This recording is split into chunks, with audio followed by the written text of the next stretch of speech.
Good morning students, मैं विवेक आपके अपने channel third I of success में आपका स्वागत करता हूं। हर दिन की तरह झारखंड जो है फिर से लेकर आया हूं, लेकिन एक नए रूप में, क्योंकि स्टूडेंट कह रहे थे कि केवल वन लाइनर क्वेश्चन ही मत कराइए सर, आप जो है डिस्क्राइब भी करके चैप्टर बाय चैप्टर कराते जाइए, टॉपिक वाइज टॉपिक। तो हम सोचे कि ठीक है, इसमें भी जो है ज्यादा नॉलेज होगा और अगर डीप से क्वेश्चन पूछेगा तो और ज्यादा क्वेश्चन आप पकड़ पाएंगे इसमें। तो आज झारखंड की जनजाति से शुरू किए हैं, ठीक है। तो झारखंड की जनजाति का एकदम बेसिक नॉलेज आज पढ़ेंगे और उसका क्वेश्चन करेंगे। फिर हम लोग 1 से लेके 32 तरह का जनजाति जो है 1 2 संथाल होते हुए, हो, मुंडा, उरांव सब होते हुए, कंवर, कोल, जितना जनजाति है सारे को कवर करेंगे अलग अलग एक एक वीडियो में।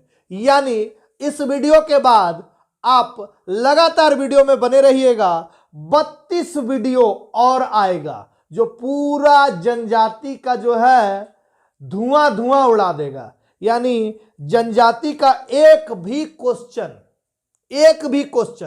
जेएसएससी के किसी भी एग्जाम में, जेपीएससी लेवल के किसी भी एग्जाम में आपसे नहीं छूटेगा, ठीक है। और अल्टरनेट करके आज ये आया, कल 20 क्वेश्चन का सीरीज जो आता है वो आएगा, फिर अगला दिन ये जनजाति का आएगा, फिर अगला दिन 20 क्वेश्चन का सीरीज, लेकिन अलग अलग प्लेलिस्ट सबका बना हुआ रहेगा। आप प्लेलिस्ट में जाके ओपन करके झारखंड वाले में झारखंड देखिए, साइंस वाले में साइंस देखिए, स्टैटिक जीके वाले में स्टैटिक देखिए, हर चीज का प्लेलिस्ट अलग अलग है। तो और तैयारी एकदम मजेदार तरीके से करिए।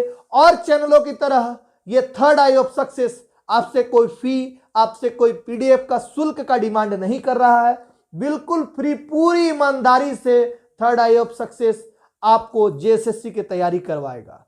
बशर्ते आप में इतनी ताकत, इतनी शिद्दत होनी चाहिए कि आप इन वीडियो को अच्छे से और पूरा देखें, वरना कुछ देर देख के छोड़ने वालों की संख्या बहुत ज्यादा है। तो वो लोग से मैं कह देना चाहता हूं, एग्जाम ऐसे निकालना बहुत मुश्किल पड़ जाएगा। चलिए अब क्वेश्चन पे आते हैं, यानी चैप्टर पे आते हैं। तो आज का जो चैप्टर है देख रहे होंगे, झारखंड की जनजाति। इसका पहले बेसिक पढ़ा जाएगा और बेसिक के बाद इसका क्वेश्चन। तो आप ध्यान से बने रहिएगा, स्टार्टिंग से एकदम मजेदार है, मजा आएगा, बहुत मजा आएगा। झारखंड में जनजातीय समूह की जनसंख्या 2011 की जनगणना के अनुसार, यानी 2011 के बाद अभी जनगणना हुई नहीं है, ठीक है। इकाई, दहाई, सैकड़ा, हजार, 10,000, लाख, 10 लाख, यानी 86,45,042, 86,45,042 है, जो राज्य की कुल जनसंख्या का 26.2% है। राज्य की कुल जनसंख्या का 26.2% है। झारखंड में मुख्य रूप से 32 जनजातियां निवास करती है, जिसमें से जब झारखंड का निर्माण हुआ था, जब झारखंड बनी थी 2000 ईस्वी में, उस समय मात्र 30 जनजातियां थी और 2 जनजातियां कोल और कंवर, यानी 31वां और 32वां, ये बाद में ऐड हुआ है। इसके बारे में अंदर पढ़ेंगे हम लोग, ठीक है। जिसमें 8 आदिम जनजाति है। इस 32 में से 8 घटा दीजिए, आदिम जनजाति, ठीक है। तो बचा कितना? 24। तो 24 अनुसूचित जनजाति के रूप में चिन्हित है। 24 क्या है? अनुसूचित जनजाति के रूप में चिन्हित है, ठीक है।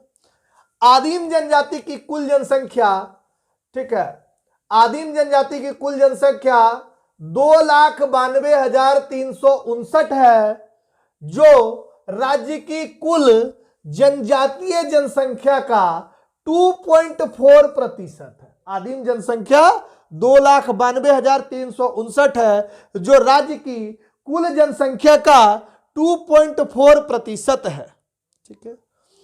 इनमें से लगभग 91.7% ग्रामीण क्षेत्रों एवं लगभग 8% शहरी क्षेत्रों में रहते हैं, ठीक है।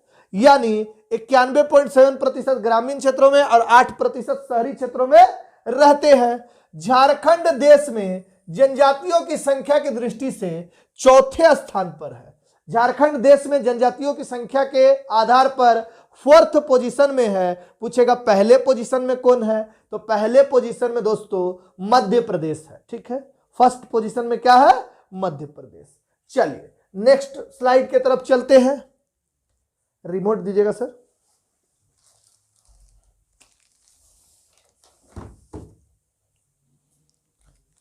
चलिए एक सेकेंड, तार जो है उलझ जा रहा था। चलिए आ जाते हैं नेक्स्ट। हाँ, निर्वाह के आधार पर जनजातियों को 4 भागों में बांटा जा सकता है जो निम्न है। निर्वाह मतलब जीवन निर्वाह के आधार पर 4 भागों में। ठीक है, तो वो 4 भाग कौन कौन है, तो घुमंतू जनजाति सबसे पहले निर्वाह के आधार पर, ऐसे तो 32 जनजाति है लेकिन निर्वाह के आधार पर 4 भाग में। तो घुमंतू से समझ में आ रहा है घूमने उमने वाला जनजाति। ठीक है, इसके अंतर्गत बिरहोर, हिल, खड़िया जैसी जनजातियां आती हैं। इसका जीवन घुमंतू होता है और ये अस्थायी बस्ती यानी टंडा, अस्थायी वस्तु को क्या बोलते हैं, टंडा। ठीक है, बनाकर रहती है। टंडा में 10 से 15 झोपड़ियां होती है। देखते हैं झुग्गी झोपड़ी बना बना के रहता है, फिर अपना अपना टेंट उठाया और यहां से वहां चल गया। ठीक है, इन्हें बनाने में वृक्ष की शाखाओं, पत्तियों और घास फूस का प्रयोग किया जाता है। ठीक है ना। ये भोजन के लिए कंदमूल, फल फूल, मांस का प्रयोग करते हैं। ये घुमंतू मतलब घूमते फिरते हैं, तो कंदमूल, फल और मांस खाते हैं ये, और टंडा में रहते हैं यानी 10 से 15 झोपड़ी होती है। चलिए, इनके बर्तन वृक्षों के पत्तों के बने होते हैं और ये खाना पकाने के लिए मिट्टी के बर्तनों का प्रयोग करते हैं। ठीक है, तथा जमीन पर चटाई की तरह बड़े बड़े पत्ते बिछाकर सोते हैं। यानी एकदम जो पुराना जमाना में लोग करते थे वैसे ही जिंदगी जीते हैं। ये वस्त्र के नाम पर कमर से घुटनों तक ढकने वाला एक कपड़ा पहनते हैं जिसे करैया कहते हैं। ये इंपॉर्टेंट याद रखना पड़ेगा। क्या कहते हैं, कमर से घुटना तक एक कपड़ा पहनते हैं, जैसे स्कर्ट टाइप का होता है वैसे कपड़ा को क्या बोलते हैं, करैया, करेया।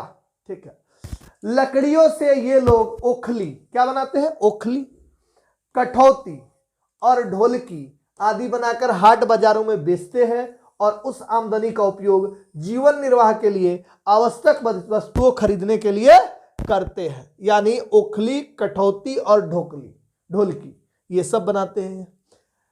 पशुपालन में ये बकरी, मुर्गा मुर्गी और कुत्ते का पालन करते हैं। जैसा कि हेमंत सोरेन अभी बोल रहे थे वैसे ही ये लोग पालन करते हैं। ठीक है, यानी हेमंत सोरेन कितना पुराना बात कर रहे हैं। ठीक है, चलिए, जो शिकार में इनके सहयोगी बनते हैं। ठीक है ना। कुछ लोग कृषि से भी जुड़ गए हैं लेकिन इनकी संख्या कम है। इन्हें जांघी कहा जाता है। क्या कहा जाता है, जांघी। ठीक है, झूम कृषि के अलावा कुछ स्थानों पर अस्थायी खेती भी होने लगी है। यानी घूम घूम के छोड़ छोड़ के जगह जो कृषि करते हैं उसको क्या बोलते हैं, झूम कृषि। उसके स्थान पे अस्थायी कृषि भी करने लगे हैं। ठीक है, घुमंतू कृषक जनजाति, यानी एक तो घुमंतू जनजाति थी, वो केवल घूमते थे, ओखली उखली बना के बेचते थे और पत्ता उत्ता में खाते थे और मिट्टी का बर्तन में बनाते थे। लेकिन घुमंतू यहाँ कृषक जुड़ गया यानी खेती। इसके अंतर्गत सौरिया पहाड़िया, कोरबा जनजाति आती है। ये लोग घुमक्कड़ प्रवृत्ति के होते हैं लेकिन इनका मुख्य व्यवसाय झूम कृषि है। कैसा कृषि, झूम कृषि। मतलब ये एक स्थान पर आकर वहां पेड़ों को साफ करके कृषि योग्य भूमि तैयार करते हैं। जब ये दूसरे स्थान पर जाते हैं वहां पुनः नए खेत तैयार कर लेते हैं। घूम घूम के और झूम झूम के कृषि करते हैं। ठीक है, तो घुमंतू कृषक जनजाति में सौरिया पहाड़िया और कोरबा है। ठीक है, कृषि कार्य के लिए इनके पास नुकीले और धारदार हथियार होते हैं। इनके भोजन में शिकार और कंदमूल भी शामिल होता है। ठीक है, तो क्लियर इनका भी बात। नेक्स्ट, इनकी खेती को कुरवा कहा जाता है। खेती को क्या कहा जाता है, कुरवा। देखिए यहीं से क्वेश्चन उठाएगा, ठीक ना, और दिमाग हिल जाएगा कि हम लोग वन लाइनर पढ़े थे, कहां गायब हो गया, ये तो था ही नहीं। ठीक है, तो इनकी खेती को क्या कहा जाता था, कुरवा। ठीक है, कुरवा से जंगल में अवैध कटाव बहुत हुआ जिससे वन क्षेत्र को कम किया। यानी कुरवा जो खेती करते थे तो क्या करते थे, जाते थे जंगल झाड़ साफ किए, पेड़ उड़ काट दिए, वहीं पे हल उल चला के कुछ कुछ खेती किए, खाए पिए, और जब वहां देखे कि हो गया अब यहां से उठ के वहां, वहां से उठ के वहां, तो ऐसे में क्या हुआ, बहुत सारे पेड़ ये लोग नष्ट करने लगे। ठीक है, चलिए, ये पशुपालन में छोटे जीवों को पालते हैं। राजमहल में माल पहाड़िया अब पुरानी पद्धतियां छोड़कर अस्थायी कृषि को अपना चुके हैं। कोरबा भी पालतू क्षेत्र में अस्थायी खेती करते, पलामू क्षेत्र में पालतू लिखे, पलामू क्षेत्र में अस्थायी, यानी पहाड़िया लोग भी और कोरबा लोग भी अब धीरे धीरे, अब तो धीरे धीरे घुमंतू वाला स्थिति नहीं ना है, लोग एक दूसरे को देखकर समझते हुए जानते हुए जब समझदारी डेवलप हुआ तो अब घुमंतू वाला बात नहीं रह गया है। अब सब अस्थायी खेती करते हैं, जिनके पास जमीन है, जिनके पास जमीन नहीं है कोई ना कोई व्यापार करते हैं। ठीक है, चलिए नेक्स्ट। अब कृषक जनजाति, डायरेक्ट कृषक, इसके अंतर्गत संथाल, उरांव, हो, मुंडा, भूमिज जैसे प्रमुख जनजाति, ये मेन बड़े बड़े जनजाति कैसे होते हैं, कृषक होते हैं। पूर्व में भले ही शिकार और झूम कृषि पर आश्रित रहे हो, लेकिन बाहरी संपर्कों में इन्हें जल्दी ही अस्थायित्व महत्व समझा दिया और ये भूमि अधिग्रहण कर अस्थायी खेती और व्यवसाय को अपनाने लगे। ठीक है, कृषि और पैदावार के तरीकों में अनुभवी हो चुके हैं और हल बैल के साथ, अब तो ट्रैक्टर के साथ खाद पानी की महत्ता भी जान चुके हैं। ठीक है, कुछ लोगों ने कृषि के अलावा नगदी लाभ के लिए व्यवसाय में भी कदम रखे हैं। ठीक है, नगदी लाभ जिसमें आए, ये जनजातियां धन प्राप्य मांसाहार करने लगी और बहुधा पर्व आदि के अवसर पर ही सामूहिक आखेट पर जाती है। ठीक है, सामूहिक आखेट मतलब एक साथ, जैसे जंगल में नहीं करते शिकार पर्व ऐसे टाइप से, वो वाला बोल रहा है, एक तरह से खेल हुआ। ठीक, शिल्प जनजाति, शिल्प से पता चल रहा है शिल्पकारी वाला है ये लोग। तो इसके अंतर्गत महली, करमाली, लोहरा, चिक बराई। तो चिक बराई क्या करते थे, कपड़ा बुन के। ठीक है, महली लोग क्या करते थे, बांस का टोकरी उकरी बुनते थे। इस तरह से क्या है, शिल्पकारी का काम करते थे ये जनजाति। करमाली और लोहरा, लोहरा लोहा का काम। ठीक है, तो देखिए ये जनजाति मिश्रित जनसंख्या वाले गांव में रहती है। इनका विकास मुख्यतः भूमिज, संथाल, उरांव आदि के बस्तुओं में ही होता है, यानी ये भूमिज उरांव के बस्ती में ही रहते हैं। क्यों, क्योंकि ये जो सामान बनाएंगे वो बेचेंगे किसको। ठीक है, तो बेचने के लिए तो अदर जनजाति होना चाहिए ना, तो इसलिए जिनकी अधिक कायरता है उसी जनजाति के साथ रहते हैं। चिक बड़ायक जहां कपड़े बुनते हैं, वहीं लोहरा और कुरमाली कृषि के काम में आने वाले औजारों की मरम्मत करते हैं। देखिए, लोहरा लोहा का औजार जो होता है, हल उल का मरम्मत करता है और इस तरह अपना जीवन यापन करते हैं। इस जनजातियों की जीवन शैली जटिल और श्रमशील होती है तथा लगभग अभावग्रस्त रहती है। ठीक है, जटिल होती है, बड़ी मेहनत होता है, कोई भी छोटा छोटा काम करने में बहुत मेहनत होता है और पैसा का क्या रहता है, तंगी रहता है। इन जनजातियों ने समय के साथ अपने परंपरागत कार्यों को छोड़कर नए व्यवसायों को अपना लिया। ठीक है, कभी असुर जनजाति लौह कार्यों में लगी हुई थी, लेकिन अब मशीनी युग में औजारों की आवश्यकता घट जाने से इन्होंने यह कार्य छोड़कर अन्य नकदी लाभ वाले व्यवसाय को अपना लिया। ठीक, पहले असुर जनजाति भी क्या करते थे, लोहे का ही वस्तु बनाते थे, औजार बनाते थे, लेकिन ये देखे कि इसको बेच के कोई ज्यादा मुनाफा नहीं हो पा रहा है, तो क्या किए, धीरे धीरे अपना व्यवसाय छोड़ दिए। ये चिक बड़ाइक भी अपना व्यवसाय छोड़ दिए, महली लोग भी अब कम कर दिए। ठीक ना, सब लोग क्या करते हैं, चाहते हैं कि ज्यादा से ज्यादा मुनाफा हो, इसमें ज्यादा मुनाफा नहीं हो रहा, मेहनत ज्यादा है, मुनाफा कम है, हटाओ दूसरा काम करते हैं। ठीक है, उस तरह से धीरे धीरे सभी का जीवन यापन अलग अलग हो गया। तो चार तरह का जनजाति के आधार पर, रहन सहन के आधार पर हम लोग देखे, एक घुमंतू देखे, एक घुमंतू कृषक देखे, एक कृषक देखे और एक शिल्प देखे, चार तरह की। चलिए नेक्स्ट, पारिवारिक परिक्षेत्र में लगभग सभी जनजातियों के नियम एक जैसे ही हैं, यानी पारिवारिक हिसाब में सब जनजाति का नियम एक जैसा है। पितृसत्तात्मक परिवार प्रणाली लगभग सभी जनजातियों में मान्य है, यानी हर एक जनजाति में, पहले कुछ जनजाति में मातृसत्तात्मक भी थे, लेकिन अब सब जनजाति में क्या है, पितृसत्तात्मक। बोलने का मतलब घर का जो मुखिया, घर का जो मेन डिसीजन लेने वाला या घर का जो प्रधान होगा वो कौन कहलाएगा, पिता ही कहलाएगा। ठीक, चलिए, पैतृक संपत्ति पर बड़े पुत्र का अधिकार होता है। ठीक है, पिता के, और कहीं कहीं अविवाहित पुत्रियों को भी इसमें हिस्सा देने की प्रथा है। ठीक है, चलिए, प्रमुख जनजातियां मुंडा और उरांव में स्त्रियों पर अधिक सामाजिक बंधन थे। ठीक है, मुंडा और उरांव में स्त्रियों पर अधिक सामाजिक बंधन थे तथा वे पूजा पद्धति एवं सभाओं में भागीदारी से वंचित थी। ठीक है, स्त्रियों पर अधिक सामाजिक बंधन होता ही है। ठीक ना, जनजातियों में स्त्रियों पर सामाजिक बंधन होता है, खेती बाड़ी भी उन्हीं को करना है, पूजा पाठ भी उन्हीं को करना है, सारा काम उन्हीं को घर का करना रहता है। इस वर्ग में, जनजाति वर्ग में पुरुष जो है एकदम मस्त रहते हैं, आप लोग यहां देखे भी होंगे। ठीक है, महिलाएं कार्य करके पैसा कमाती है और पुरुष केटीएम लेके रोड पे लहराते हुए घूमता है। ठीक है, तो ये जनजातियों का जो है एक अलग स्टाइल, अलग रहन सहन है, इसके बारे में आगे पढ़ेंगे। और चलिए देखिएगा, अब हम लोग क्वेश्चन पे आ जाते हैं, जो क्वेश्चन आपको अलग बुक से है और वो पूरा मनीष रंजन के बुक से है और ये पूरा का पूरा दूसरे बुक से, यानी 3 बुक आपको झारखंड में पूरा पूरा हम लोग कंप्लीट करा रहे हैं। एक बुक से 7300 क्वेश्चन प्रभात पब्लिकेशन से, एक जो है आपको शिवांगन से पूरा का पूरा बेसिक क्वेश्चन जो इस तरह का है, और एक मनीष रंजन का पूरा मोटा वाला जो बुक है, सबसे ज्यादा बिकने वाला प्रभात पब्लिकेशन का, उससे पूरा थ्योरी कराया जाएगा। इसलिए आप बने रहिएगा चैनल पे और देखिए। अब क्वेश्चन का मजा लीजिए। ये क्वेश्चन में अब ज्यादा टाइम लगने वाला नहीं है क्योंकि हम लोग बेसिक सब जान चुके हैं। उसी बेसिक से ये क्वेश्चन है, झारखंड में कुल मान्य अनुसूचित जनजातियां कितनी है? एकदम इजी सा क्वेश्चन है। तो कितनी है? 32 है। कितनी है? 32। चलिए नेक्स्ट, झारखंड की कितनी जनजातियां प्रमुख जनजातियों की श्रेणी में आती है? तो प्रमुख जनजातियों की श्रेणी में हम बोले थे 24 आती है, और 8 कैसी होती है? आदिम जनजाति। 8 आदिम जनजाति होती है। ठीक है, चलिए नेक्स्ट, झारखंड की 32 जनजातियों में कितनी जनजातियां आदिम जनजातियों की श्रेणी में आती है? ये 8। देखिए, ठीक है, अभी अभी पढ़े हैं। झारखंड की जनजाति किस प्रजाति की है? तो झारखंड की अधिकतर जनजाति प्रोटोस्टेरॉयड है। क्या है?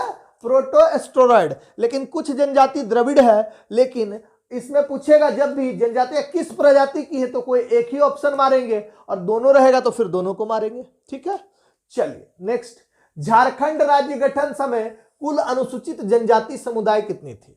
राज्य गठन के समय कुल कितनी थी? तो राज्य गठन के समय हम अभी अभी बता चुके हैं 30 थी। बाद में कौन कौन सा आया? कोल और कंवर। ठीक, कोल और कंवर, ये 31वां और ये 32वां जनजाति, ध्यान रखिएगा। चलिए नेक्स्ट, झारखंड राज्य गठन के बाद किन 2 जातियों को अनुसूचित जनजाति संवर्ग में शामिल किया गया?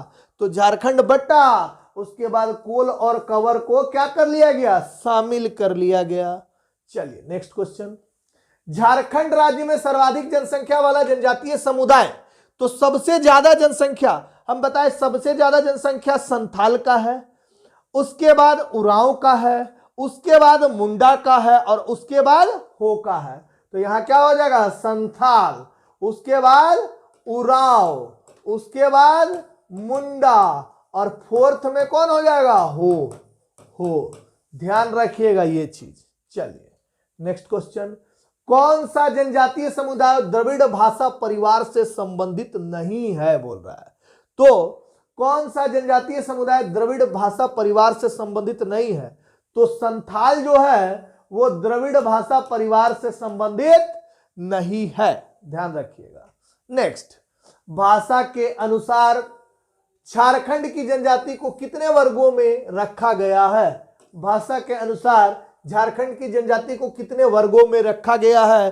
तो हम बोले 2 वर्ग में। कौन कौन सा? प्रोटोस्टेरॉयड और द्रविड़। प्रोटोस्टेरॉयड और द्रविड़ बता चुके हैं, जिसमें अधिकांश किस वर्ग में आते हैं? प्रोटोस्टेरॉयड, और कुछ कुछ किस में आते हैं? द्रविड़ में आते हैं। चलिए नेक्स्ट, आदिवासी शब्द का शाब्दिक अर्थ।